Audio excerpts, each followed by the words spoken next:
ఇలా అంటే పెద్ద పెద్ద బిల్డింగులు కట్టేటప్పుడు చూడండి ఇది ఎంత పెద్ద బిల్డింగ్ ఉందో. ఇప్పుడు నేను 35 అంతస్తులో ఉన్నాను. 35 అంతస్తులో ఉండి ఇది తీస్తాను. ఆ బిల్డింగ్ ఇంకా ఇంకా పెద్దగా ఉన్నట్లుంది. ఆ పెద్ద బిల్డింగ్ మీదకి అప్పుడే లిఫ్ట్లు అవి కూడా ఏర్పాటు చేయరు కదా.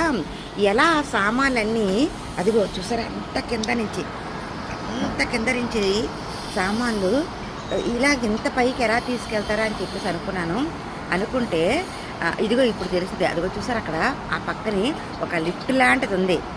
అది అలా దాని మీద కింద నుండి ఏదైతే మెటీరియల్ ఉందో ఆ మెటీరియల్ అంతా కూడా ఇగో ఇలాంటి లిఫ్ట్ లాంటిదే. చూసారు అక్కడ సామాన్లన్నీ కూడా ఎలా వేస్తున్నారో వాళ్ళు, అలా సామాన్లన్నీ వేసుకున్నారు.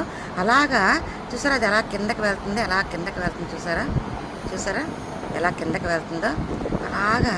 అంటే ఇలా ద్వారా వాళ్ళు అలా కిందకి వెళ్తున్నారు. చూడండి ఎలా కిందకి వెళ్తున్నారు, అలా వెళ్తున్నారు. ఆ లిఫ్ట్ ఎలా వెళ్తుంది అలా కిందకి, అలా మొత్తం కిందకి అలా దిగుతుంది. అంటే వాళ్ళు అలాగా ఏ ఫ్లోర్కి ఏ మెటీరియల్ వేయాలో అక్కడ ఆపుతున్నారు. అక్కడ ఆపి ఆ ఫ్లోర్లో ఆ మెటీరియల్ వేసేస్తున్నారు. అది చూసారా అది అలా తీస్తున్నారు అనమాట. అది అక్కడ చూసారా కనబడిందా, అలా తీస్తున్నారు. అలా తీసి అది దారిలాగా అలా వస్తుంది. చూసారా అది దారిలాగా అలా వచ్చింది. అప్పుడు అలా దిగి వెళ్తున్నారు. అలా దిగి వెళ్ళి అదిగో అక్కడ ఇసుక లేకపోతే సిమెంటో ఏదైతే అది అలా అక్కడ వేస్తున్నారు. వేసి అక్కడ ఏదైతే పని ఉందో తీసుకొని వచ్చేస్తున్నారు మళ్ళీ లోపలికి. అదిగో వచ్చేసి మళ్ళీ అక్కడ ఏదో స్విచ్ లాంటిది ఉందో అది ఎత్తేస్తున్నారు. ఎత్తిస్తే చూసారుగా ఆ గేట్ లాంటిది అలా వచ్చేస్తుంది అనమాట.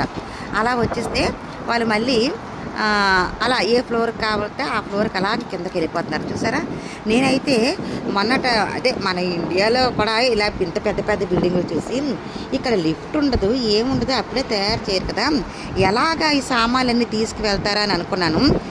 నాలాంటి డౌట్ ఇంకా చాలామందికి అలా వచ్చి ఉంటుందేమో బహుశా. వచ్చి ఉన్నప్పుడు ఇది బాగుంటుందని చెప్పేసి నేను ఇలాగ ఈ వీడియో ద్వారా చూపించవచ్చు అని చెప్పేసి ఇదిగో నేను ఈ వీడియో